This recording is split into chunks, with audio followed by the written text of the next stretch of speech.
In today's video, we're going to be talking about what makes the perfect farm gun. How's it going, guys? And welcome to another episode of Coffee Talk. Again, my name is Chad, and this is the Hopeful Homestead. You're sitting outside with me at my little campsite next to my tiny cabin on wheels that we've parked out here on my family's property that we're calling the Hopeful Homestead. And just so you know, this is part 2 of a 5-part series breaking down everything having to do with firearms out on a homestead. Everything you might want if you're a farmer or a rancher doing work outside when it comes to your firearms. In the previous video, we talked about why so many farmers and ranchers love old school guns. And today we're talking about what actually makes a good farm gun. Now, set this cup of coffee down. What actually makes a good farm gun? I have a few parameters, and this is coming from experience. Being here on my homestead, I built this fence. I was carrying firearms with me as I was doing it. I had to defend myself against cattle, rogue cattle, against a couple of big old snakes that were coming up on me that wouldn't leave me alone. I've seen Florida panthers out here.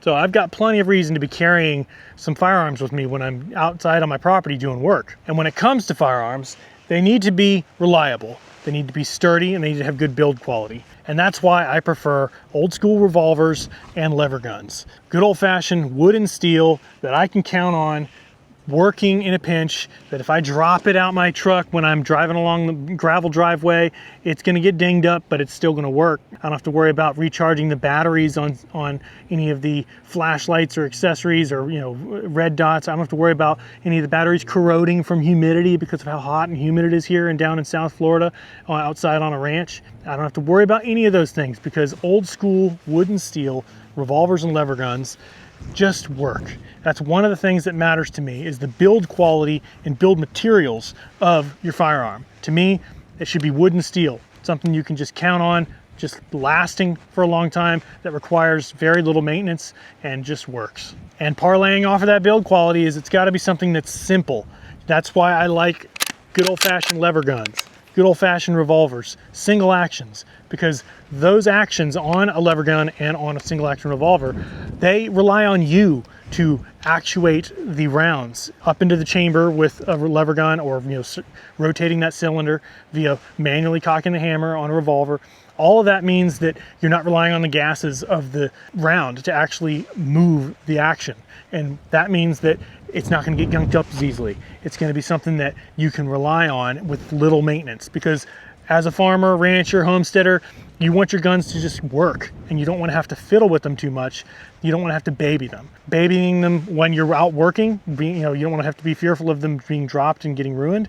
And you also don't want to have to baby them in terms of cleaning and maintaining them. Yes, you're going to clean and maintain your firearms, but I'm going to do that every once in a while. I don't want to have to baby a gun or else it rusts out and just stops working. These kind of guns don't jam. Lever guns can jam, but it's far less often than a semi-auto rifle for sure.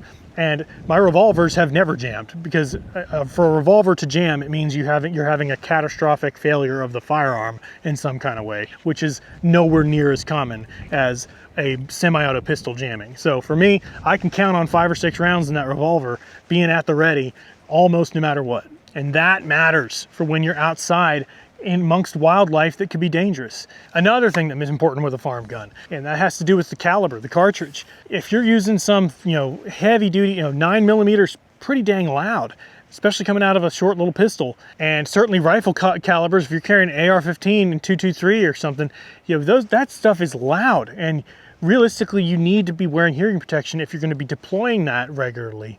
And for me, I'm having to dispatch snakes, pests, defend myself against rogue cattle, as I've told many times in this in this channel. I regularly have to deploy my firearms when I'm out doing work on my homestead. And so as a result, I need my firearms to be something that won't destroy my ears over time, because I'm not carrying hearing protection when I'm out doing work. So a good farm gun is going to be chambered in something like 45 Colt, which is what I believe is the best cartridge for farm guns, because it's heavy and effective. It's not going to over penetrate, and it's going to be not too loud. Yes, you can have 357 Magnum and you can run 38 Special through it, because that's going to have a similar effect. 38 Special is very similar to 45 Colt in terms of loudness. But for me, I'd rather have the bigger bore and the heavier bullet of a 45 Colt. Not to mention lever guns and revolvers, specifically lever guns that are chambered in 357 Magnum. If you're running 38 Specials through them, because they're a little bit shorter, those do have a potential to not feed as well when you're running the lever on that thing. So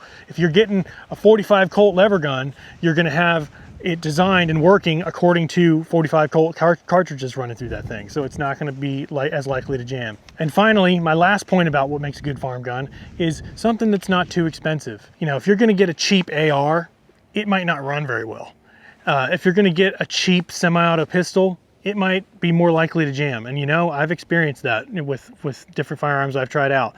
If you get something in that like $400 to $600 range that is a revolver or a lever gun, that's a, you know, a Colt Single Action Army replica, you know, clone, or a Winchester 92, you know, like the Ross CR92s and whatnot, those clones can be really well made, like really good build materials and really well made, and last very well for that sweet spot of like $400 or $500. And that's not a bad price for a quality firearm that is going to last a long time and is going to have great build quality. And as a result, you can buy multiple of them.